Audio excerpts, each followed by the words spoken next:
Bonjour professeur. Bonjour. Peut-être dans un premier temps, ce serait bien de vous présenter. Vous êtes un spécialiste de la fin de vie. Est-ce que vous pourriez présenter un petit peu vos différentes collaborations? Alors effectivement, je suis médecin au CHU de Besançon, engagé depuis très longtemps dans l'accompagnement des personnes en situation de vulnérabilité. J'ai beaucoup développé le champ des soins palliatifs, en créant les soins palliatifs au CHU à Besançon, mais en m'investissant au plan national. J'ai dirigé d'ailleurs pendant un temps la Société française de soins palliatifs. J'ai structuré et dirigé l'Observatoire national de la fin de vie, et j'ai mis en place ce qu'on appelle un groupement de recherche, une plateforme nationale de recherche pour développer les savoirs sur les questions relatives à la fin de vie. Je suis maintenant à la fin de ma carrière professionnelle. Je dirige le bureau du Comité national d'éthique depuis plusieurs années, et j'ai dans ce cadre-là beaucoup investi les questions éthiques qui tournent autour des populations en situation de vulnérabilité, qu'on parle de vieillissement, qu'on parle de handicap ou qu'on parle de fin de vie. Alors première question, quelle est, professeur, votre définition des soins palliatifs et comment les distinguez-vous clairement de l'euthanasie dans votre pratique? Ce n'est pas une question si simple qu'il n'y paraît, parce que c'est une définition relativement évolutive. Aujourd'hui, on considère que les soins palliatifs consistent à accompagner les personnes qui sont atteintes d'une maladie grave, potentiellement létale, souvent évolutive.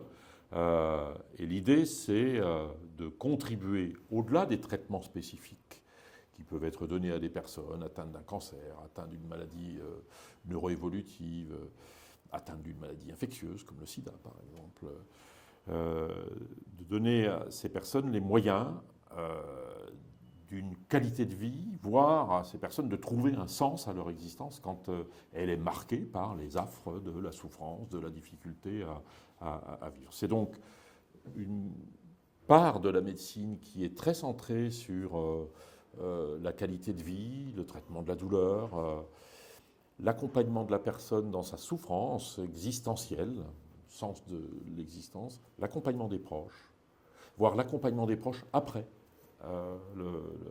la perte d'un être cher. Donc toutes ces situations définissent les soins palliatifs, qui ont tendance aujourd'hui à intervenir très en amont du champ dans lequel on les avait un peu cantonnés il y a quelques années, c'est-à-dire qu'on pense que les soins palliatifs devraient intervenir beaucoup plus tôt, sur un champ beaucoup plus large. Quand la perspective de la mort, qui est une perspective qui nous concerne tous, n'est pas forcément très proche, et permet à ces personnes de trouver encore un sens à leur existence. Voilà, définition assez large, mais qui montre comment ce concept n'est pas limité à la toute fin de vie. Est-ce que vous pourriez expliquer comment les soins palliatifs aujourd'hui répondent à la souffrance des patients sans recourir à l'euthanasie? Si je prends votre question à l'envers, c'est-à-dire qu'est-ce qui fait que des personnes atteintes de maladies graves, évolutives, on arrive à demander une aide active à mourir. Je pense qu'on discutera par la suite du sens de ce terme. Qu'est-ce qui fait que des personnes en arrivent à préférer ne plus vivre que de continuer à vivre? Bien, on voit bien que il y a des travaux de recherche qui vont à l'appui des propos que je vais tenir, mais la très grande majorité des demandes d'euthanasie n'est pas un désir de mort, mais c'est un désir de ne plus souffrir. Et donc le champ des soins palliatifs, c'est celui-ci. C'est comment on peut aider la personne à ne pas trop souffrir, ou à moins souffrir, voire à ne pas souffrir, mais restons modestes autour de tout cela. Ça veut dire débarrasser la personne autant qu'on le peut des inconforts que sont la douleur ou d'autres inconforts, accompagner psychologiquement la personne dans son cheminement face à la difficulté qu'il y a à éprouver sa propre finitude, accompagner les proches, permettre aux personnes autant que cela est possible de transcender la difficulté qu'il y a à se savoir atteint d'une maladie grave pour continuer ou trouver du sens à son existence. Donc on voit bien que une grande partie des demandes d'aide active à mourir ne correspond pas toujours à la volonté de mourir. Et c'est d'ailleurs très important de l'entendre cela, et qu'il s'agit toujours, lorsqu'on fait face à une demande d'aide active à mourir, d'écouter cette demande, de l'entendre, de la décoder, d'accompagner la personne dans la souffrance qui sous-tend cette demande. Bon, je serais malhonnête de vous dire que les soins palliatifs sont la réponse avec un grand R à toutes les demandes d'aide active à mourir. Ça n'est pas vrai.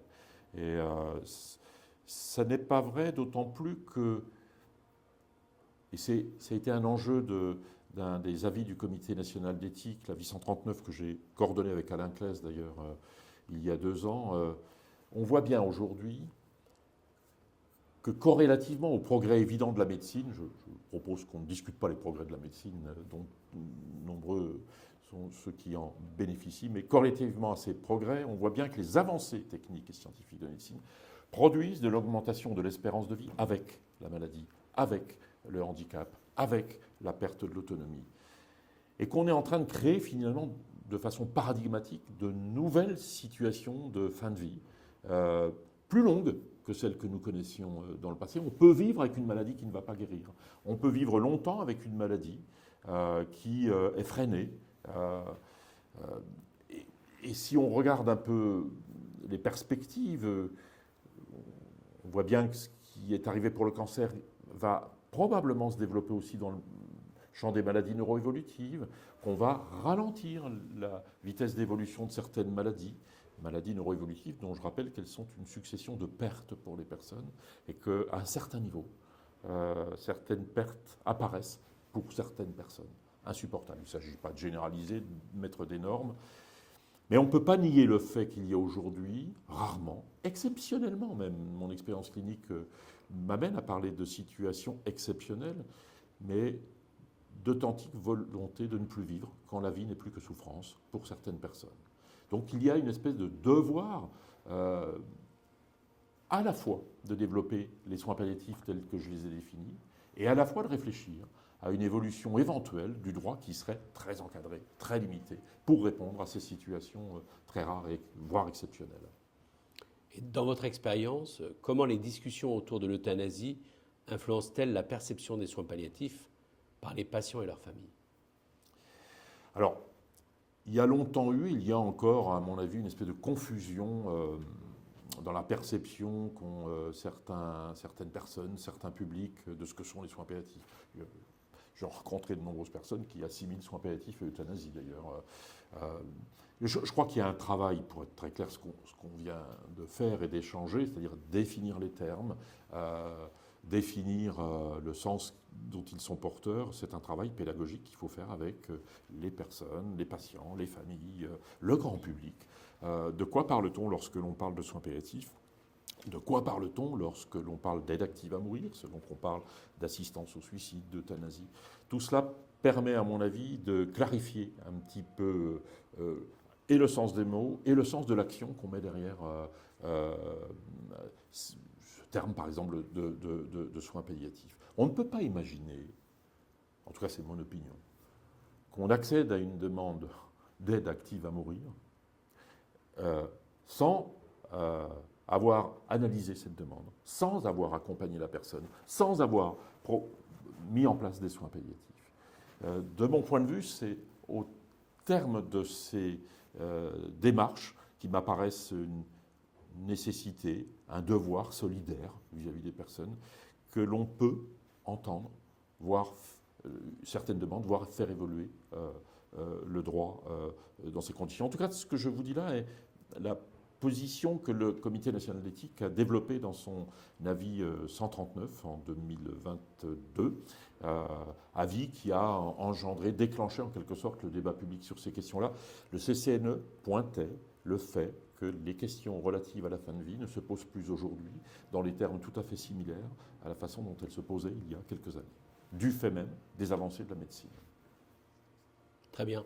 Et comment les soins palliatifs peuvent-ils être donc améliorés pour mieux répondre justement aux besoins des patients qui pourraient autrement considérer l'euthanasie comme une option?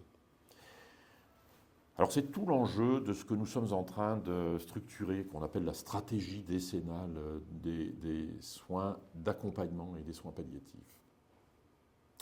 L'enjeu d'une part, c'est que ces soins palliatifs ne soient plus séparés de ce qu'on appelle des soins curatifs. C'est-à-dire qu'il faut intégrer les soins palliatifs comme une culture de tout professionnel de santé. C'est-à-dire il faut refuser d'imaginer que les soins palliatifs seraient une spécialité vers laquelle on se dirigerait lorsqu'on est atteint d'une maladie dont on pense qu'elle ne peut pas guérir. Il faut que tout professionnel de santé confondu, soit formé au traitement des symptômes, à l'écoute de la souffrance existentielle, et puis s'accompagner des patients. Ce qu'on appelait les humanités.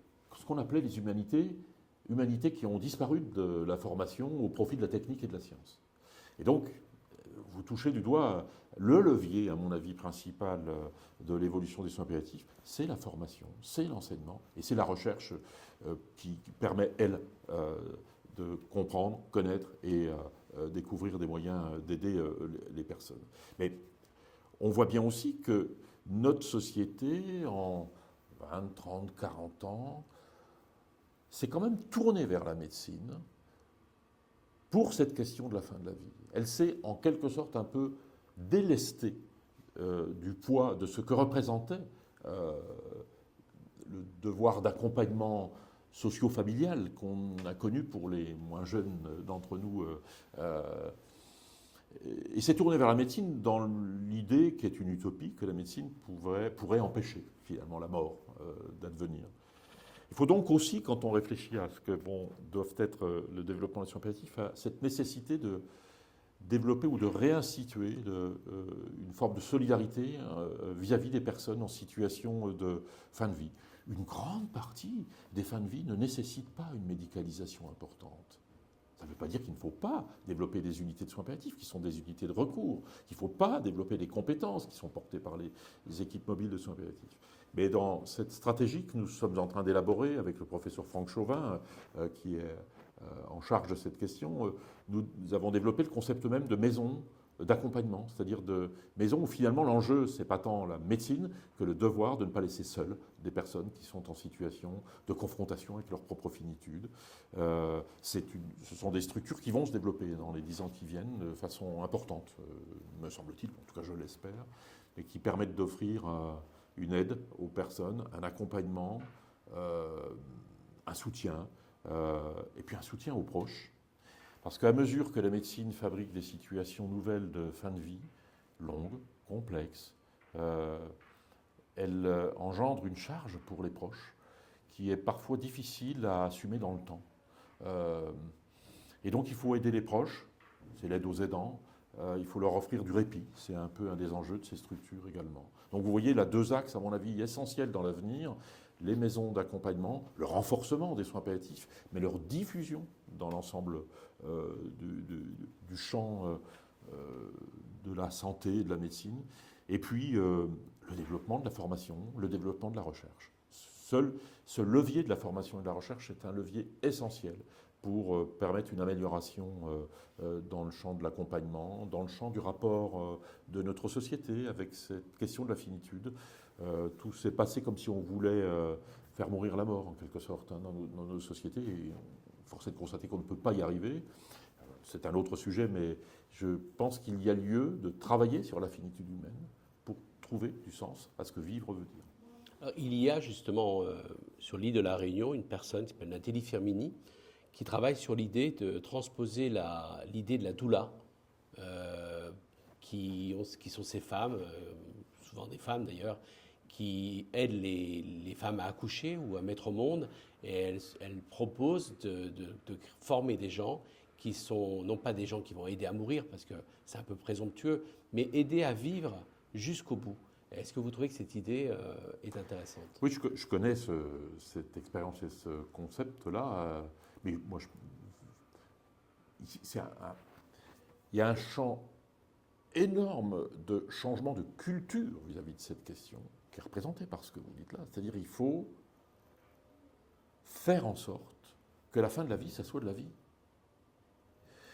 que ça ne soit pas de la marginalisation ou de l'exclusion des personnes, dont certaines d'ailleurs, personnes âgées en particulier.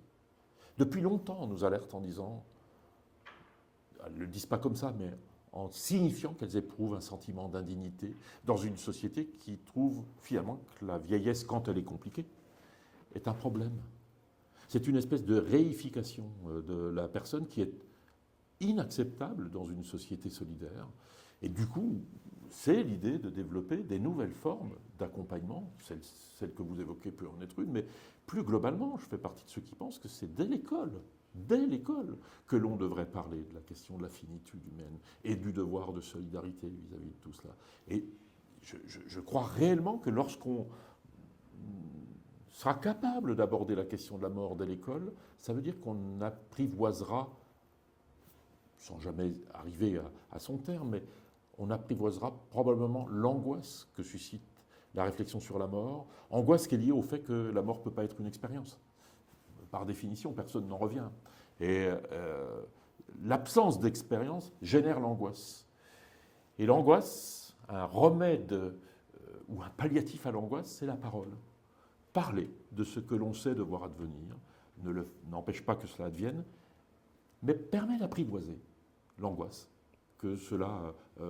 qui accompagne cela. Oui, puis vous dites souvent dans vos discours qu'on est dans une société de la performance et on a mis de côté justement la faiblesse comme si c'était finalement une tare. Je veux bien que vous développiez ce que vous dites souvent en disant que aujourd'hui on parle de transhumanisme. Certaines personnes rêvent d'immortalité quand des enfants à Madagascar meurent encore de faim. Vous voyez, il y a une forme de paradoxe je veux bien que vous développiez cette idée-là.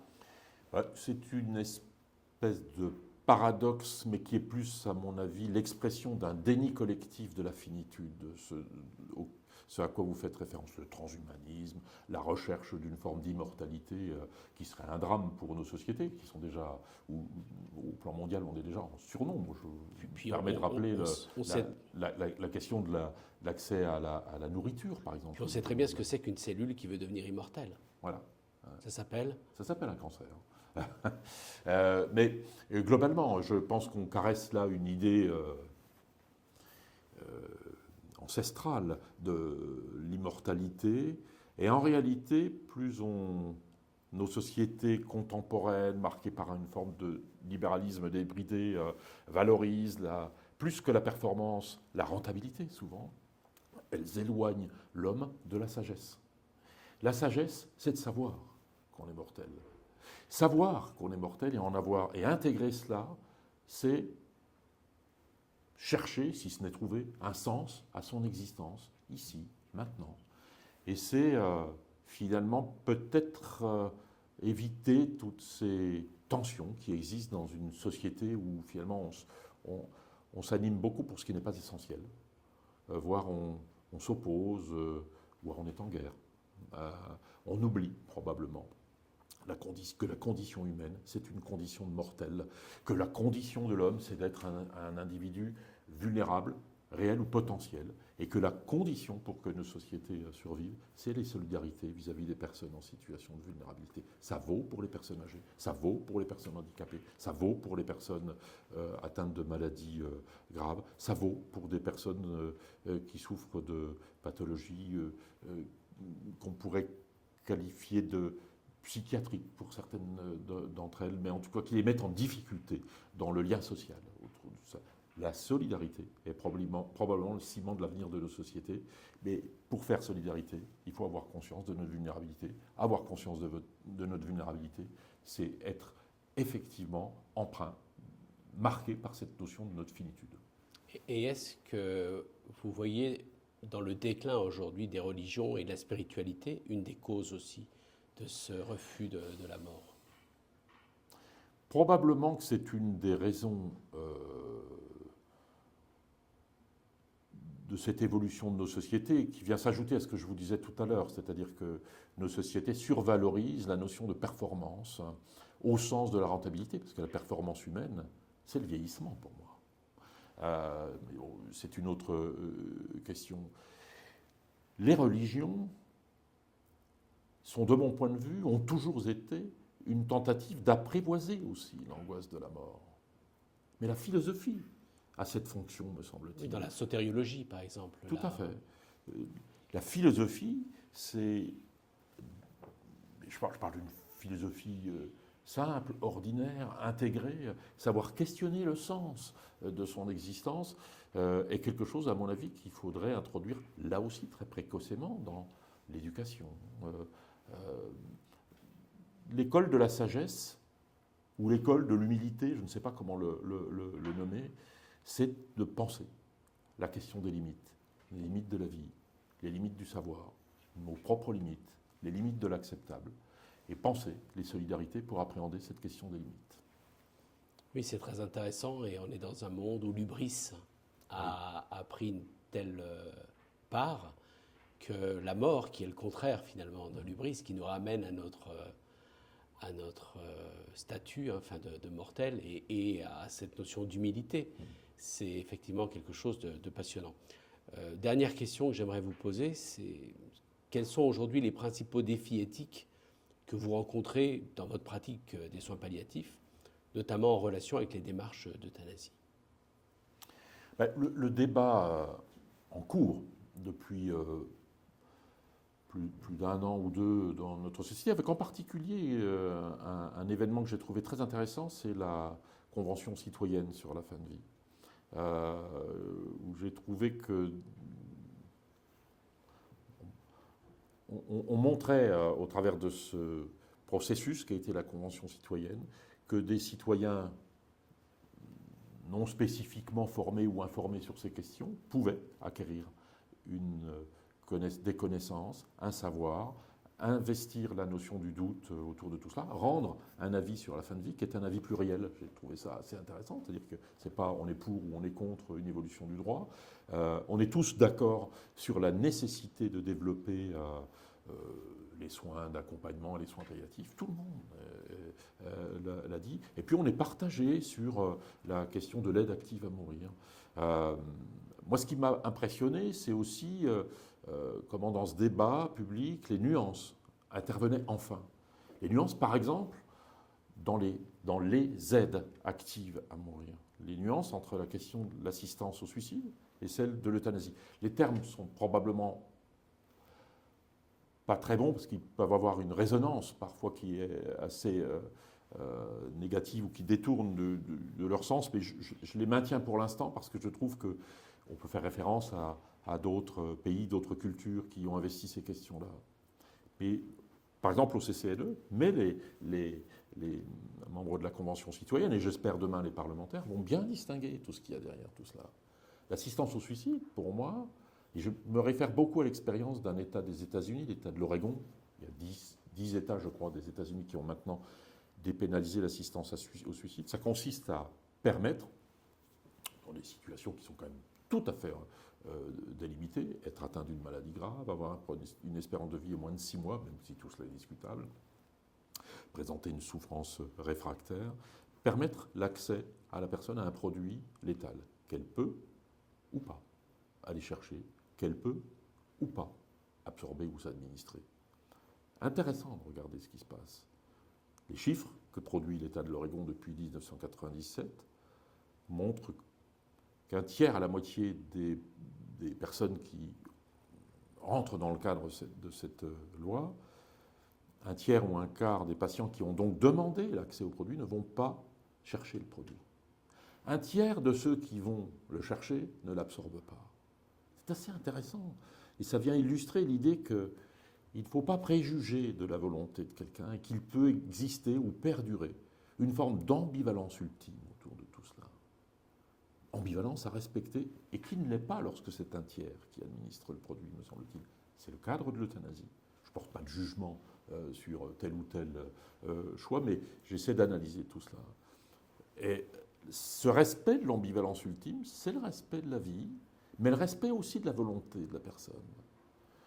C'est tout le travail de tension entre le devoir de solidarité et le devoir de respect de la volonté d'une personne. Mais toute cette réflexion pour bien montrer qu'une demande ne signifie pas forcément une volonté, loin s'en faut. Et donc, voilà une des raisons qui a fait que le Comité national d'éthique distingue la question de l'assistance au suicide comme ayant peut-être un fondement plus éthique que l'euthanasie. L'euthanasie mobilisant un tiers, j'ajoute que le tiers n'est pas neutre, il ne peut pas l'être neutre. Et demander à un tiers, souvent un professionnel de santé, souvent un médecin, d'administrer un produit létal, c'est l'impliquer d'une façon qui n'est pas anodine du tout et qui fait poser une question à laquelle je ne sais pas répondre. C'est est-ce qu'administrer un produit létal peut encore relever du soin ? Et c'est parce qu'on ne sait pas répondre à cette question qu'il faut peut-être éviter de trop aller dans cette direction qui peut engendrer beaucoup plus de dérives, si on en juge par ce qui se passe dans des pays qui ont dépénalisé l'euthanasie, que dans les pays qui ont dépénalisé l'assistance au suicide. Dans les deux cas, il ne s'agit pas d'ouverture massive à ce droit. Il est encadré et contrôlé, mais on voit des évolutions assez différentes dans ces pays. Et j'aimerais revenir sur le fait, ce que vous disiez sur ce qui se passe dans l'Oregon. J'aimerais aussi vous entendre sur les directives anticipées. Dire que ces directives anticipées sont fragiles parce qu'un patient, dans sa fin de vie, va changer plusieurs fois d'avis. Ah oui. Mais ça, c'est effectivement important. D'ailleurs, dans les débats que nous avons eus, qui ont anticipé ou précédé le projet de loi qui a été présenté par le président de la République, soumis au Conseil d'État récemment, et qui est soumis maintenant aux parlementaires, vous remarquerez qu'il n'est pas convenu que les directives anticipées puissent comporter cette question de l'aide au suicide ou de l'euthanasie. Ça n'est pas une opposition de fond, c'est la connaissance par des travaux de recherche, d'où l'importance de la recherche. On a les idées très claires en général quand on n'est pas malade, on les a assez claires sur ces directives anticipées quand on débute une maladie. Et puis tout cela a tendance à changer à mesure qu'on vit l'expérience de la maladie. On peut changer d'avis, et on change d'avis très fréquemment. C'est ce qu'avaient montré des travaux publiés par l'Institut national des études démographiques il y a quelques années, montrant que plus la personne malade avance dans le cours de sa maladie, plus elle a tendance à changer d'avis sur ce qu'elle veut ou ce qu'elle ne veut pas.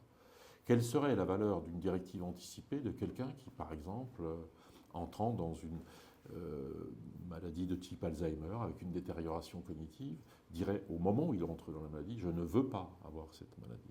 Je ne dis pas que ça n'a pas de valeur, la parole.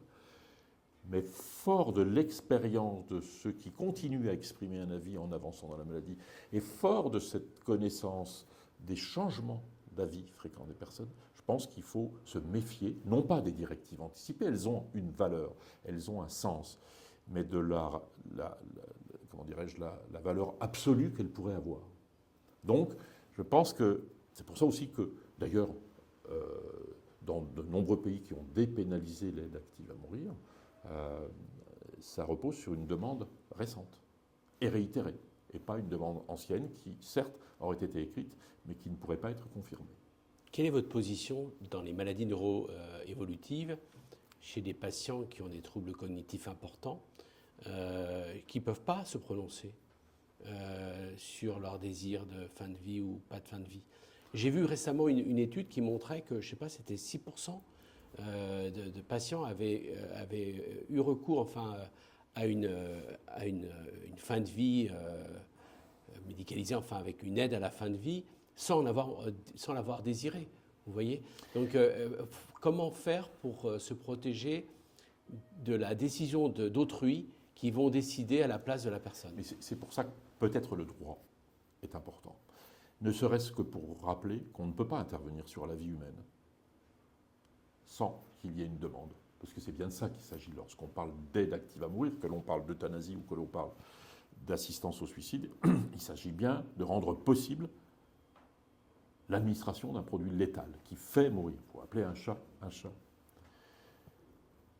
La question se pose dès lors qu'il y a une demande. Je vous ai dit combien cette demande devait être analysée pour s'assurer, et c'est très rare finalement, qu'elle corresponde à la volonté profonde de la personne.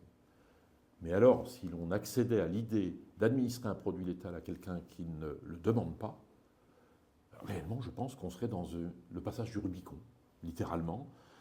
Je le dis avec d'autant plus de détermination que je suis marqué par l'histoire des hommes. Les hommes ont été capables du pire et du meilleur. Je n'ai pas besoin de rentrer dans les détails. Nous avons été capables, dans une histoire qui est quand même assez récente, de faire mourir des personnes au motif qu'elles ne rentraient pas dans une norme sociale, les déments, entre guillemets, les personnes handicapées. Et cette expérience épouvantable dont l'histoire a été le témoin doit nous servir d'une leçon d'humanité importante. Plus une personne est dans l'incapacité d'exprimer une demande, plus il faut essayer de l'accompagner et de donner sens à ce qui est son existence. Ça renvoie, de mon point de vue, au moment où je vous parle, à une conscience aiguë des insuffisances en matière, par exemple, de politique d'accompagnement du vieillissement. La vie qui s'impose à des personnes qui ont des troubles cognitifs sévères est aujourd'hui suffisamment problématique pour que l'on doive considérer cela comme une nécessité absolue en matière de politique. Je veux dire par là que les conditions de fin de vie des personnes qui sont porteurs d'une incapacité à exprimer une volonté de mourir ou pas, devraient, à l'inverse de ce qui se passe aujourd'hui, se manifester par un renforcement de l'accompagnement, renforcement de l'aide, renforcement de la volonté d'un environnement qui puisse faire sens, et l'inverse de ce qui serait une forme d'enfermement, d'éloignement, de mise à distance de ce qui finalement nous gêne, entre guillemets. Mais en aucun cas, en tout cas, nous franchirions, je reprends cette expression, le Rubicon, nous franchirions le Rubicon si nous réfléchissions à faire évoluer le droit pour permettre d'administrer un produit létal à une personne qui ne le demanderait pas, même si elle n'est pas capable de le demander. Le respect de la vie et de l'homme nous amène à dire on peut entendre la volonté de quelqu'un de mourir dès lors que l'on a analysé cette demande, accompagner la personne. Mais on ne doit pas décider pour autrui que la mort vaut mieux que la vie. C'est, à mon avis, la condition même de l'humanité. Oui, d'ailleurs, dans cette notion de dignité qui revient, qui est un peu une tarte à la crème, je vous ai déjà entendu parler de Robert Badinter dans sa conception de la dignité, y compris chez le plus grand des salauds sur Terre. Cette notion de dignité existe quand même dès lors qu'il y a la vie jusqu'à la fin de la vie, jusqu'au dernier souffle. La morale ne doit pas, s'immiscer dans ce débat-là, et on doit conserver la dignité humaine jusqu'au dernier souffle. Enfin, je suis favorable à une conception ontologique de la dignité, c'est-à-dire qu'un homme est digne dès lors qu'il est un homme. En revanche, je suis tout à fait conscient, en tant que clinicien, et je vous le disais tout à l'heure, que certaines personnes âgées, dépendantes, ou des personnes atteintes de maladies chroniques, peuvent éprouver à un certain moment de leur existence un sentiment d'indignité. Sentiment d'indignité, c'est un éprouvé, ce n'est pas une réalité. En fait, un sentiment d'indignité, c'est souvent dans la bouche des gens, je vois bien que je ne sers plus à rien, que je suis un poids pour mes proches, que je ne trouve plus de sens à mon existence, mais ça renvoie au regard que nous portons à ces personnes, et pas à l'indignité de ces personnes. Ça renvoie à la nécessité fondamentale dans une société démocratique comme la nôtre de considérer que parce qu'elles sont en situation de vulnérabilité, les personnes doivent être accompagnées par des formes nouvelles de solidarité. Oui, c'est la question de la réification dont vous parliez tout à l'heure, c'est-à-dire qu'aujourd'hui, on est presque dans une dimension d'utilité, oui. Comme si finalement une personne âgée très dépendante ou un handicapé, parce que aujourd'hui on voit la crise en gériatrie ou en psychiatrie qui est très grande, seraient des personnes finalement, du fait qu'elles seraient inutiles, entre guillemets, perdraient leur dignité. Et il y a tout un travail à faire aujourd'hui de réhabilitation, de dire que l'humanité n'est pas un objet, un homme n'est pas un objet, mais est un sujet, et ça veut dire jusqu'à la fin de sa vie. Tout à fait, mais vous voyez un peu derrière toute la réflexion sociétale, sociale qu'il faut exhumer, en quelque sorte. Vous parliez des humanités tout à l'heure, c'est-à-dire cet enseignement au questionnement sur qu'est-ce que vivre veut dire, qu'est-ce que souffrir peut vouloir dire, qu'est-ce que aider peut vouloir dire. Et bien pour moi, fondamentalement, la disparition des humanités et se traduit aussi dans les faits avec l'évolution entrepreneuriale du système de santé par une disparition de la valorisation du soin. Le soin en ce qu'il consiste à savoir écouter la détresse d'autrui, savoir réfléchir à cette détresse, savoir décider de ne pas faire, même si l'on sait faire parfois, si faire contribue à faire souffrir. Savoir travailler collectivement pour appréhender la complexité de ces questions. L'humanité, les humanités, si elles se traduisent dans une valorisation du soin, vont réenchanter les métiers du soin qui sont en crise aujourd'hui. Je pense qu'une partie de l'explication de la crise que traverse notre système de santé réside dans ce que nous sommes en train de dire, me semble-t-il. Me permet de faire un peu de publicité sur un autre avis du Comité national d'éthique, qui est l'avis numéro 140, qui essayait de repenser un fondement éthique à la structuration du système de santé et qui analyse cette dimension que nous venons d'évoquer. J'aimerais terminer par un sujet qui me vient à l'esprit, c'est la fin de vie des enfants. Parce qu'il me semble que, je ne sais pas comment dans votre esprit vous voyez ça, mais je vois une distinction philosophique dans l'appréhension de la fin de vie d'un enfant par rapport à la fin de vie d'un vieillard. Alors, je ne suis pas un spécialiste de la pédiatrie, mais j'ai eu l'occasion dans ma carrière de beaucoup investir ces questions, puis de travailler avec des collègues plus compétents que moi autour de tout ça. Mais ce que j'ai pu voir et ce qui a été décrit, c'est que, et vous l'avez dit vous-même dans votre question, c'est aussi la question des parents, la question de la fin de vie des enfants. Puisque la question de la fin de vie, c'est pas, comme on a tendance à le penser, que la question des personnes âgées. C'est la question de ceux dont la vie peut s'arrêter tôt ou tard dans l'existence. Et les enfants, parfois tout petits, peuvent être confrontés à la mort. Il y a quelque chose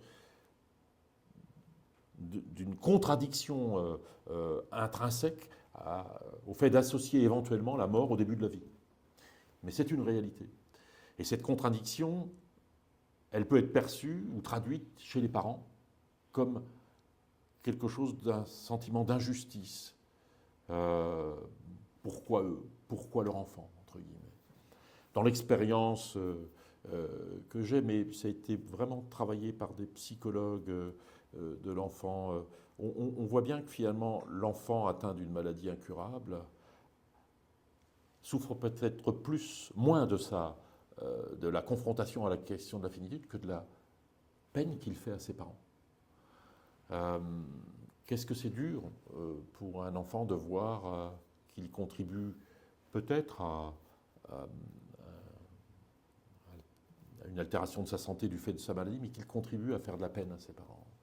Donc il y a une espèce de triangulation qui fait la différence entre les soins palliatifs chez l'adulte et chez l'enfant, qui fait qu'on soigne les parents et l'enfant dans une bulle, et que cela nécessite une approche très particulière, me semble-t-il.